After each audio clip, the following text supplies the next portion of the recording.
രാജീവ് മേനോൻ്റെ ഒരു ഇൻസ്റ്റിറ്റ്യൂട്ടിലേക്ക് കയറുന്നു. അപ്പോൾ അവിടുത്തെ ഒരു അനുഭവം, അതൊരു രാജീവ് മേനോൻ എന്ന് പറഞ്ഞാൽ നമ്മുടെ മുന്നിൽ മിൻസാരക്കനവ്, കണ്ടുകൊണ്ടേൻ അങ്ങനെ ഒരുപാട് സിനിമകളിലൂടെ റഹ്മാൻ്റെ മ്യൂസിക്, രാജീവ് മേനോൻ്റെ ക്യാമറ അല്ലെങ്കിൽ രാജീവ് മേനോൻ്റെ ഡയറക്ഷൻ, അങ്ങനെ ഒരു 90s കിഡ്സിനെ സംബന്ധിച്ച് അദ്ദേഹം ഒരു ഇതിഹാസമാണ്. പക്ഷേ അദ്ദേഹത്തെ നേരിൽ കണ്ടിട്ടുണ്ടോ? അദ്ദേഹത്തിൻ്റെ അതുപോലെ തന്നെ അദ്ദേഹത്തിൻ്റെ ഇൻസ്റ്റിറ്റ്യൂട്ടിലൊരു എക്സ്പീരിയൻസ് ഒക്കെ എങ്ങനെയായിരുന്നു? പൂനെ ഫിലിം ഇൻസ്റ്റിറ്റ്യൂട്ടിലൊക്കെ പറയുമ്പോൾ ഒരു 3 കൊല്ലത്തെ 5 കൊല്ലത്തെ കോഴ്സ് ശരിക്കും കംപ്രസ് ചെയ്ത് നമ്മൾ അന്ന് ഞാൻ ചെയ്യുമ്പോൾ 6 മന്ത്സിൻ്റെ ഒരു കോഴ്സേ ഉള്ളൂ. എവിടെയാണ് സ്ഥലം കറക്റ്റ്?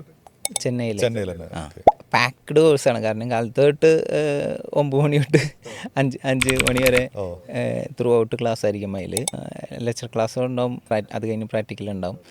Full packed. അതായത് നമ്മൾ ഇങ്ങനെ അവിടെ പോയിട്ട് കുറേ സമയം കളയാനില്ല. സാറിന് തന്നെ ക്യാമറയുണ്ട്, റെൻ്റൽസ് ഉണ്ട്, ഓൺ ക്യാമറകളുണ്ട്, ലൈറ്റ് യൂണിറ്റ് ഉണ്ട്. അപ്പോൾ എല്ലാം നമുക്ക് ആ സമയത്ത് ഉണ്ടായിരുന്ന എല്ലാം പുതിയ എക്യുപ്മെൻറ്റ്സും ലൈറ്റ്സും എല്ലാം നമുക്ക് എക്സ്പീരിയൻസ് ചെയ്യാനുള്ള ഒരു അവസരം കിട്ടും. പിന്നെ രാജീവ് സാറിൻ്റെ ഒരു പ്രസൻസ് ഉണ്ടാവും. സാറ് വീക്ക്ലി ഓരോ ക്ലാസ്സുകളുണ്ടാവും.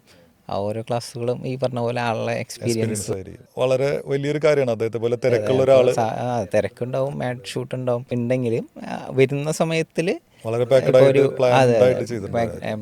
ഒരു ദിവസം ഉണ്ടെങ്കിൽ അത് നമുക്ക് ഭയങ്കര വാല്യുബിൾ ആയിട്ട് അതെ.